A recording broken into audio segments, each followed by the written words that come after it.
কত হাজার হাজার পাথর। আসসালামু আলাইকুম, আমি এইমাত্র একজন রোগীর পিত্তথলি পাথরের সার্জারি শেষ করলাম।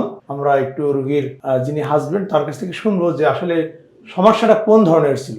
ডিসেম্বর মাসে হঠাৎ করে গ্যাস্ট্রিকের সমস্যা হয়, হাত দিয়ে বমি করে, তারপরে গ্যাসের পরি খেলে সেরে যায়। হঠাৎ করে 2 মাস পরের থেকে হঠাৎ করে একই সমস্যা হয়ে সে অজ্ঞান হয়ে যায়। তাকে হাসপাতালে নিয়ে আল্ট্রাসাউন্ড করার পরে ওটে ধরা পড়ে কি ধরা পড়ে?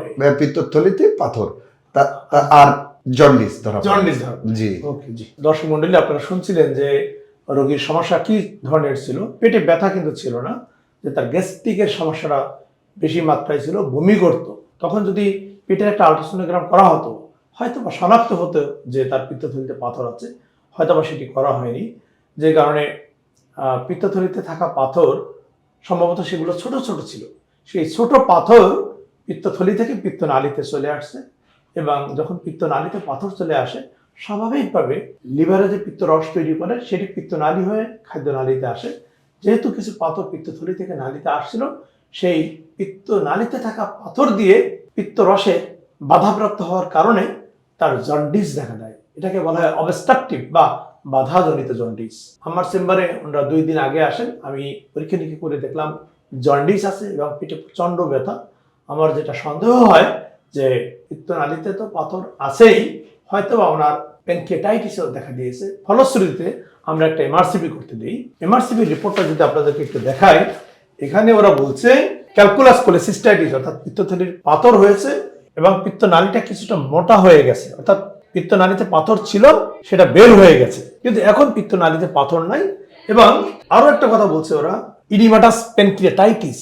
কারণ হলো পিত্তনালীর শেষ অংশ প্যানক্রিয়াসের ভিতর থেকে খাদ্যনালীতে যায়। সুতরাং যখন পিত্তনালী থেকে কোনো পাথর খাদ্যনালীতে যায়, ঠিক যাওয়ার মুহূর্তে প্যানক্রিয়াসের নালীতে একটা ট্রমা বা আঘাত লাগে। সে কারণেই পিত্তথলির এই ধরনের পাথর দিয়ে প্যানক্রিয়াটাইটিস হয়ে থাকে। এটাকে বলা হয় বিলিয়ারি প্যানক্রিয়াটাইটিস। সুতরাং ছোট পাথরকে কখনোই নেগলেক্ট করা যাবে না। পাথর যত ছোট হবে তার কমপ্লিকেশন বা জটিলতা তত বেশি। আমাদের সাধারণ মানুষের ভিতরে এমন একটা কনসেপ্ট যে পাথর যত ছোট হবে হয়তো বা রোগী তত নিরাপদ। বিষয়টা আসলে তেমন নয়। আমরা পিত্তথলির পাথর দিয়ে যত জটিলতা দেখতে পাই, যেমন পিত্তনালীতে পাথর হওয়া, পিত্তনালীতে ইনফেকশন হওয়া, প্যানক্রিয়াটাইটিস হওয়া, সবই কিন্তু ছোট ছোট পাথর দিয়ে হয়। আমরা এখন আপনাদেরকে দেখাবো যে ওনার যেহেতু পিত্তথলিটা আমি ল্যাপারোস্কোপিক পদ্ধতিতে বের করে নিয়ে আসছি, এই পিত্তথলিতে কি ছিল তাহলে আপনারা বুঝতে পারবেন যে পাথরের সাইজ কতটা ডিপেন্ড করে তার উপসর্গ তৈরিতে। সবসময় যে বড় পাথর সমস্যা তৈরি করে তা কিন্তু না। বড় পাথর যে সমস্যাগুলো তৈরি করে সেটি সবসময় পিত্তথলির ভিতরেই। যেমন পিত্তথলির ভিতরে ফোড়া হয়, ইনফেকশন হয়, পিত্তথলিতে গ্যাংগ্রিন হয়। আর যখন ছোট পাথর থাকে সেটি সমস্যা তৈরি করে পিত্তথলির বাহিরে।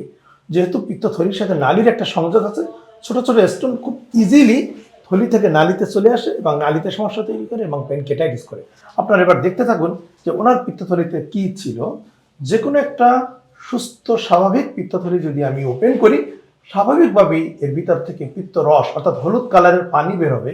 যেহেতু লিভার যে পিত্তরস তৈরি করে সেটি প্রথমে এসে পিত্তথলিতে জমা থাকে, পিত্তথলিতে জমা থাকে। এই যে হলুদ পানি বের হচ্ছে আমরা দেখতে পাচ্ছি, এবং এর সাথে ডেফিনেটলি যেহেতু আমরা অপারেশন করেছি, এই দেখেন কি বের হইতে বলেন তো, কি দেখছেন? পাথর বের হচ্ছে। কেমন পাথরগুলা?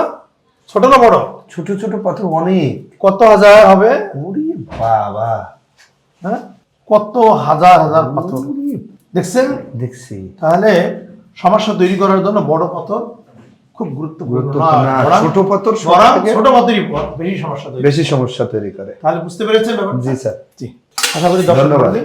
আপনারাও বুঝতে পেরেছেন যে অনেকেই প্রশ্ন করেন যে পাথরের সাইজ ছোট না বড়। এটি কোনো সমস্যা নয়।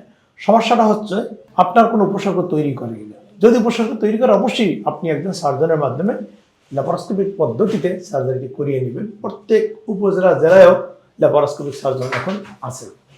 ভালো থাকবেন। আল্লাহ।